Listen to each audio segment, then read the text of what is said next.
आइए आइए। 2027 के चुनाव में फिलहाल अभी कुछ ही महीने बाकी है, लेकिन बात करी जाए समाजवादी पार्टी पीडीए फार्मूले को लेकर आगे बढ़ते हुए नजर आ रही है और इसकी क्या है, कुछ लोग बातचीत करने के लिए मौजूद हैं, उनसे बातचीत करेंगे।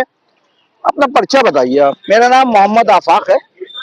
आप सपा से है ना? नहीं नहीं, मैं सपा से नहीं हूँ। मैं किसी पार्टी से फिलहाल तो नहीं हूँ। नहीं है? अच्छा, हमें लगा आप किसी पार्टी से हैं।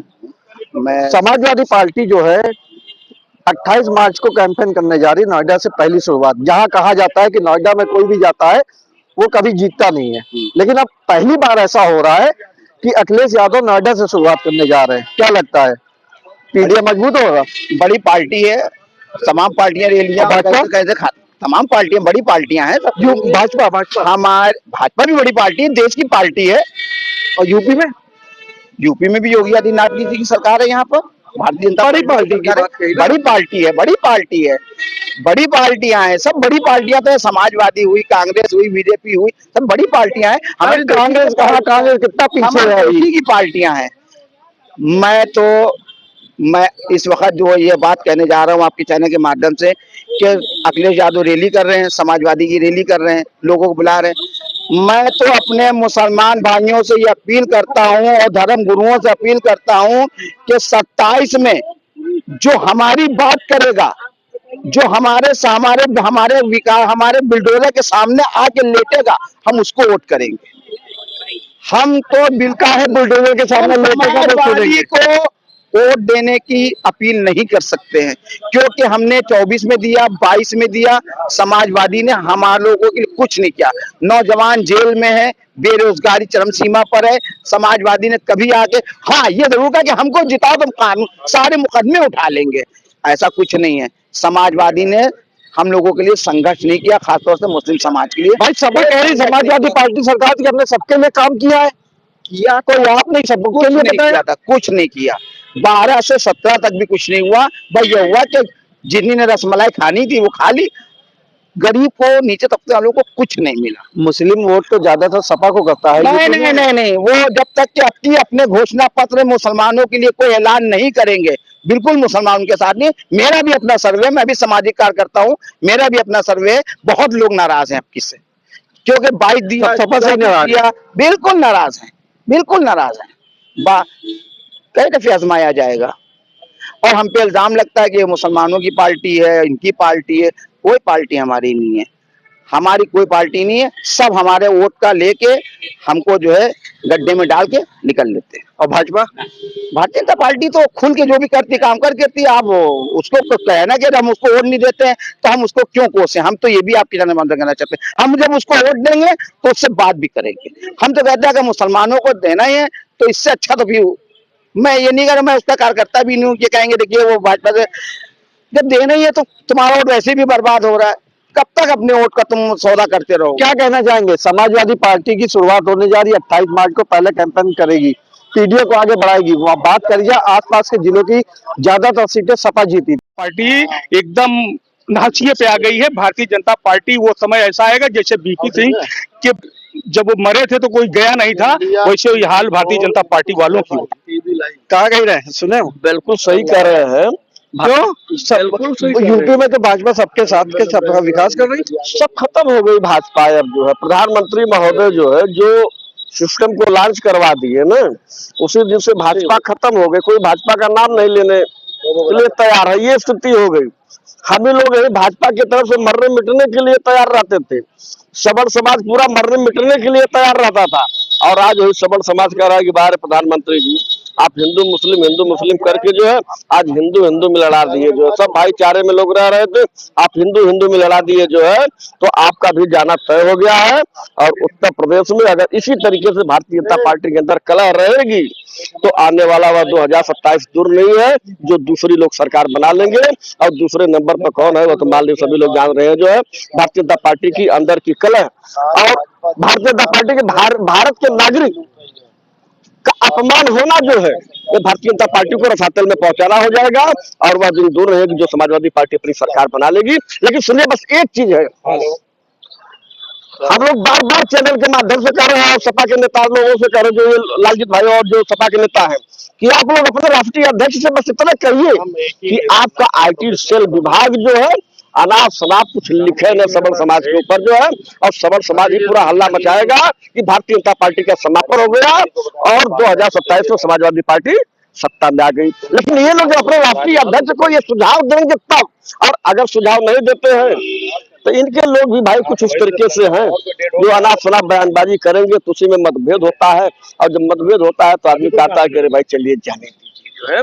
इस चीज को लेकर के जो भी समाजवादी पार्टी के यहाँ के नेता लोग हैं, यह लोग अपने राष्ट्रीय अध्यक्ष को सलाह दें कि नेताजी इस पर थोड़ा विचार विमर्श करके हम लोगों द्वारा जो है आप अपने विचार विमर्श को देखिए, आईटी सेल के ऊपर रोक लगाइए, अपने कुछ ऐसे बयानबाजी नेताओं के ऊपर रोक लगाइए कि ताकि अनाप शनाप बयानबाजी न जाए, और ऑटोमेटिक 2027 में समाजवादी पार्टी की सरकार बन जाएगी। कोई माई का लाल नहीं कि जो उसको रोक दे। जो है भाजपा की वजह से जो है, जब सरकार के कर्मचारी सरकार को बदनाम करते हैं तो उसी दिन परिवर्तन की लहर आ जाती है जो है। तो आज उत्तर प्रदेश की सरकार को बदनाम करने कर्मचारी जो है, इस वास्ते जब सरकार के कर्मचारी जब सरकार को बदनाम कर रहे हैं तो ऑटोमेटिक सत्ता परिवर्तन हो गया, और कोई माई का लाल है जो समाजवादी पार्टी को 2027 में रोक दे सरकार बनने। बसपा भी अब लगातार बैठक कर रही है और समाजवादी पार्टी के अखिलेश यादव अब एक नोएडा में रैली करेंगे, 28 मार्च को पहली होगी। क्या लगता है, पीडीए को मजबूत करने के लिए रैली करी जा रही है? आसपास के जिलों में भी लगातार वहां वर्चस्व से ज्यादा है समाजवादी पार्टी का, भाजपा क्या डाउन होती नजर आ रही? देखिए, एक हमारे मित्र ने भी पोस्ट डाली है जो कि भारतीय जनता पार्टी के बहुत कर्मठ नेता थे, तो उनका एक पोस्ट आया, मैं पहले पढ़ दूं। पहले डाकू लोग जय भवानी बोलकर पूरा गांव लूट लिया करते थे, आज भारतीय जनता पार्टी जय श्री राम बोलकर पूरे समाज को और पूरे देश को लूटने का काम कर रही है। इस भारतीय जनता पार्टी की सरकार को, डाकू रूपी सरकार को, ये सबल समाज पूरा उखाड़ के फेंकने का काम करेगा। बहुत सही लिखा है, बहुत सही लिखा है। और ये भारतीय जनता पार्टी के जो कोर वोटर थे ब्राह्मण समाज, यहाँ पे रुकना चाहेंगे, क्या सवर्ण समाज जो है भाजपा से खिलाफ हो रहा है धीरे धीरे? देखिए सवर्ण समाज आपको तो मालूम होगा, आप तो मीडिया चल रही है, आप तो देख रहे हो कि पूरा सवर्ण समाज इस समय भारतीय जनता पार्टी से नाराज चल रहा है। ये कहाँ जाएगा? इनको कौन कैश कर सकता है? कौन इनकी भारतीय ये सवर्णों की कौन मदद करने के लिए आगे खड़ा होगा? जो भी मदद करने के लिए आगे खड़ा होगा वो क्या कहते हैं, सब होता है अगर, तो वो दलित समाज से परेशान होता है। वो हर जन एक मुकदमा लिखा करके परेशान करते हैं। मायावती जी का एक स्टेटमेंट आया है, मैंने देखा है, उन्होंने कहा है कि ये जो है दलित समाज को सबसे ज्यादा परेशान पिछड़े वर्ग के लोग करते हैं। अखिलेश जी का एक बयान आता है कि सबसे ज्यादा दलित और पिछड़ों को सवर्ण परेशान करने काम करते हैं। तो मैं कह रहा हूँ सवर्ण समाज कहाँ जाए? हमारे सवर्णों की भी कोई पार्टी है?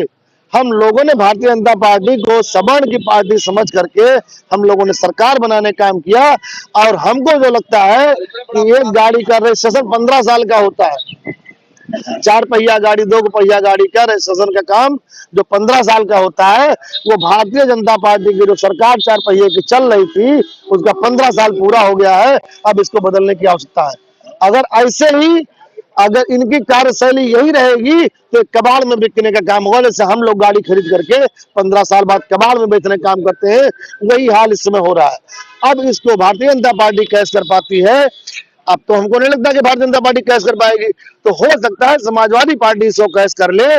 समाजवादी पार्टी के राष्ट्रीय अध्यक्ष का एक बयान मुझे अच्छा लगा, और मैं ये जो समाजवादी पार्टी के जो नेता हैं छोटे छोटे, मैं इनसे सलाह दे रहा हूं कि कभी भी जात सूचक शब्द का प्रयोग कर करके जो सवर्णों को गाली देने वाला आप लोग काम कर रहे हैं, आरक्षण पे बात कर रहे हैं, ये सब बात करना बंद करें। अखिलेश जी का एक बयान बहुत अच्छा लगा मुझे, जिन्होंने कहा कि दोषी कोई बचे नहीं और निर्दोष कोई फंसे नहीं। यही हमारे पूरे भारत के नेताओं को बयान देना चाहिए, जो कि हमारे भारत देश में इस समय सबसे बड़ा नेता अगर कोई मिला हमको जो सवर्णों के हित की बात करने वाला मिला, वो अखिलेश यादव। इसलिए हम लोग नहीं होगा तो अखिलेश यादव के समर्थन में जाएंगे और अखिलेश यादव का मदद करके चुनाव जिताने का काम करेंगे। लेकिन अखिलेश यादव जी को, जो हम लोगों को सवर्ण समाज लगेगा कि अखिलेश यादव जी सवर्ण समाज को प्रोटेक्ट कर पाएंगे, लेकिन इनकी भी जो है तो रहती है जगह जगह। अभी एक पत्रकार वार्ता में उन्होंने कहा है कौन से मिश्रा हो गया, आप ही तो नहीं थे क्या? तो जब उन्होंने पूछा अखिलेश जी ने, तो आपको बड़े स्तर के नेता हैं, ऐसी बात आपको नहीं करना चाहिए जिसमें सवर्ण समाज दुखी हो। तो सवर्ण समाज के हम साथ में हैं। हमारा सवर्ण समाज पहले बैठ के घोषणा करेगा कि हम लोग किसको वोट देने का काम करेंगे। भारतीय जनता पार्टी को एक बार अगर सरकार बना दिया तो हम लोगों को लगता है कि हम लोगों को देश से निकालने भी काम करेंगे। जैसे यहाँ पे कुछ टुटपुलिया लोग आते हैं, वो बोलते हैं कि सवर्ण समाज और ये क्या कहते हैं ब्राह्मण समाज यूरेशिया से आए हैं, कहाँ से आए हैं, तो तुम कहाँ से पैदा हुए थे, तुम भी तो बताओ। और मैं एक बात बताना चाहता हूँ कि इन सवर्णों का रोवा नहीं उखाड़ पाओगे, इन सवर्णों का रोवा नहीं उखाड़ पाओगे, तुम्हारी नस्लों की नस्लें बर्बाद हो जाएंगी। यूजीसी लाकर तुमने जो है ये सवर्णों को परेशान करने का जो कानून लाए हैं, इसलिए तुम सवर्णों का कोई भी रोवा नहीं उखाड़ पाओगे। क्या लगता है यूजीसी की हवा उल्टी बह रही है? क्या भाजपा को कमजोर कर देगी यूजीसी? है, लेकिन सभी लोगों को जो है अपने बारी पे जो है थोड़ा संयम रखना चाहिए। पर उपदेश कुशल बहुतेरे, लोग दूसरे को उपदेश देते हैं कि वो इस तरह के बोलते हैं, उनका आईटी सेल करता है, और अपने को जो है इस तरह की बात करते हैं, तो ये नहीं करना चाहिए। समाज चाहे जो हो, सब लोग आत्मचिंतन मंथन करें कि किसी की बात से किसी को जो है दुख न पहुंचे, कोई आहत न हो, किसी का मनोभावना आहत न हो, तभी समाज एक रहेगा। और ये यूजीसी वगैरह तो भारतीय जनता पार्टी के सरकार में आया है, वो लोग अपना चिंतन मंथन करेंगे और सुप्रीम कोर्ट ने रोक लगाया है, वो तो अलग की बात है। लो जो सही बात है, जो समाज में समरसता की बात है, एकता की बात है, उस पे काम होना चाहिए, न कि समाज को तोड़ने की बात होनी चाहिए। इस तरह की बात कर करके लोग जो है स्वयं एक दूसरे को जैसे नीचा दिखाने के लिए बोलते हैं, ये नहीं होना चाहिए। समाज बराबर, जब आप सबको बराबर के सम्मान देंगे तो कोई किसी को कुछ कहेगा नहीं, और जब आप ऐसे शब्द बोलेंगे तो उसका असर दूसरे के ऊपर कुछ पड़ेगा। जैसे कि पत्थर पे भी रसरी अगर पुअरा के घिसी जाती है तब भी जो है उस पर दाग पड़ जाता है। तो इसलिए हमेशा जो है सोच समझ के बोलना चाहिए। और इस समय का रुझान बढ़ता जा रहा है, क्योंकि भारतीय जनता पार्टी की सरकार को लोगों ने 8-9 साल से यहाँ देख लिया, केंद्र में 11 साल से देख रहे हैं। भारतीय जनता पार्टी ने न किसानों का भला किया, न नौजवानों का भला किया, न बेरोजगारों का भला किया, न भ्रष्टाचार मिटाया, न अपराध समाप्त किया। तो जनता ये सब देख रही है। पत्रकार महोदय, मैं बार बार कहता हूँ, तहसील तो लेखपाल से लेकर एसडीएम तक भ्रष्टाचार में लिखते हैं। थाने में चले जाइए, सिपाही से लेकर थानेदार, ब्लॉक पे जाइए, खंड विकास अधिकारी से लेकर ग्राम पंचायत अधिकारी तक भ्रष्टाचार में लिप्त है। और ये सरकार, माननीय मुख्यमंत्री योगी आदित्यनाथ जी रोज कहते हैं zero tolerance, zero tolerance, zero tolerance, भ्रष्टाचार मुक्त उत्तर प्रदेश, अपराध मुक्त उत्तर प्रदेश, गुंडा मुक्त उत्तर प्रदेश। लेकिन धरातल पर घोर भ्रष्टाचार हो रहा है। दफ्तर दफ्तर भ्रष्टाचार, कौन है इसका जिम्मेदार? जिले जिले में भ्रष्टाचार, कौन है इसका जिम्मेदार? माननीय मुख्यमंत्री योगी आदित्यनाथ जी इस पर क्यों नहीं ध्यान देते? अभी कोडी में सिरप से कितना जो भ्रष्टाचार हुआ है, किस तरह से लोगों ने अवैध रूप से जो है धन कमाया है, बनाया है। तो इसको जो है समाप्त करें, तब जाके जनता कुछ ध्यान देगी। जनता का तो कुछ सरकारें ध्यान ही नहीं दे रही। भारतीय जनता पार्टी की सरकार में जनता के जो है खून चूस ले रही है। और ये जो कर्मचारी हैं घोर भ्रष्टाचार करें। धरातल पे आप जाके देखिए, यहाँ तो माननीय मुख्यमंत्री जी आपके चैनलों पे, अखबारों में रोज कहते हैं भ्रष्टाचार मुक्त उत्तर प्रदेश, भ्रष्टाचार मुक्त Uttar Pradesh, zero tolerance, zero tolerance, zero tolerance. अरे कैसा जीरो टॉलरेंस? यहाँ तो घोर भ्रष्टाचार हो रहा, घोर अपराध हो रहा। तो उस पर विशेष ध्यान दे माननीय मुख्यमंत्री जी। इसी से जनता ऊब कर अब समाजवादी पार्टी की तरफ मूड बना लिया है। और सबसे प्रतिपक्ष में जो सबसे मजबूत पार्टी समाजवादी पार्टी है, तो समाजवादी पार्टी और इंडिया गठबंधन को जो है आम जनता वोट करेगी और भारतीय जनता पार्टी को उखाड़ फेंकेगी। समाजवादी पार्टी इंडिया गठबंधन की सरकार बनाएगी। फिलहाल बात करी जाए तो यहाँ पे चर्चा करी, सबने अपनी अपनी राय रखी, और एक अहम बात ये निकल के फिलहाल सामने आई है कि जिस तरह से केंद्र सरकार यूजीसी कानून ला रही थी, उसका सवर्णों ने जिस तरह से विरोध किया है, तो भाजपा को इसमें काफी नुकसान फिलहाल देखने को मिलेगा। और एक सबसे बड़ी बात यह कि समाजवादी पार्टी 28 मार्च से जा रही है नोएडा में पहली प्रचार करने। फिलहाल लखनऊ से मैं Nikhil Rastogi, India 2027 live TV.